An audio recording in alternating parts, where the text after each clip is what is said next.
ભક્તિ અને શક્તિનો મહાસંગ્રામ. ભક્ત પ્રહલાદ અને હોલિકાની સંપૂર્ણ કથા. હિરણ્યકશિપુનું અભિમાન અને વરદાન. પ્રાચીન સમયમાં હિરણ્યકશિપુ નામનો એક અત્યંત શક્તિશાળી અસુર રાજા હતો. તેણે વર્ષો સુધી કઠોર તપસ્યા કરીને બ્રહ્માજી પાસેથી અદ્ભુત વરદાન મેળવ્યું હતું.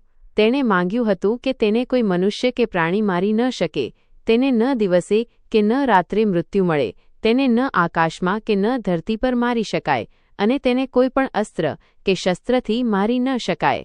આ અજેય વરદાનના કારણે તેનામાં ભારે અહંકાર આવી ગયો.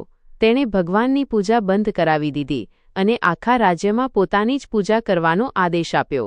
ભક્ત પ્રહલાદનો જન્મ અને હરિભક્તિ. હિરણ્યકશિપુનો પુત્ર હોવા છતાં પ્રહલાદ બાળપણથી જ ભગવાન વિષ્ણુના પરમ ભક્ત હતા.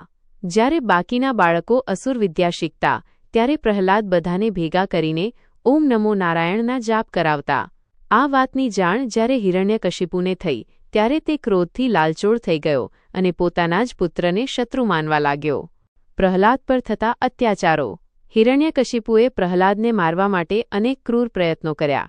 તેને ઊંચા પર્વત પરથી નીચે ખીણમાં ફેંકવામાં આવ્યો, પણ ભગવાન વિષ્ણુએ તેને ખોળામાં ઝીલી લીધો.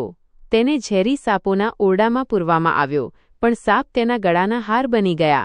તેને મસ્ત હાથીના પગ નીચે કચડવાની કોશિશ કરી, પણ હાથી તેને જોઈને શાંત થઈ ગયો. તેને ભયાનક ઝેર આપવામાં આવ્યો, પણ તે ઝેર અમૃત બની ગયું. હોલિકાનું આગમન અને ષડયંત્ર. જ્યારે કોઈ ઉપાય કામ ન લાગ્યો, ત્યારે હિરણ્યકશિપુની બહેન હોલિકા આગળ આવી. હોલિકા પાસે બ્રહ્માજીની આપેલી એક એવી દિવ્ય ચુંદડી હતી, જેને ઓઢીને અગ્નિમાં બેસવાથી અગ્નિ તેને બાળી શકે નહીં. એક વિશાળ ચિતા તૈયાર કરવામાં આવી. હોલિકા પ્રહલાદને જીવતો બાળી નાખવાના ઈરાદે તેને પોતાના ખોળામાં બેસાડીને અગ્નિની વચ્ચે બેસી ગઈ. પ્રહલાદે જરાય ડર્યા વગર આંખો બંધ કરી અને હરિનું સ્મરણ શરૂ કર્યું. બુરાઈનો અંત અને ભક્તિનો વિજય. અચાનક જ જોરદાર પવન ફૂંકાયો અને હોલિકાના શરીર પરની ચુંદડી ઉડીને પ્રહલાદ પર આવી ગઈ. પરિણામે વરદાનનો ખોટો ઉપયોગ કરનાર હોલિકા બળીને ભસ્મ થઈ ગઈ અને પ્રહલાદ હસતા મુખે અગ્નિમાંથી બહાર આવ્યા. આ ઘટના બાદ ભગવાન વિષ્ણુએ નરસિંહ અવતાર ધારણ કરીને સંધ્યાકાળે ઉંબરા પર બેસીને પોતાના નખથી હિરણ્યકશિપુનો વધ કર્યો અને અધર્મનો અંત આણ્યો. બોધ. આ કથા આપણને શીખવે છે કે ગમે તેટલી શક્તિશાળી બુરાઈ સામે પણ સાચી ભક્તિ અને અડગ વિશ્વાસનો હંમેશા વિજય થાય છે.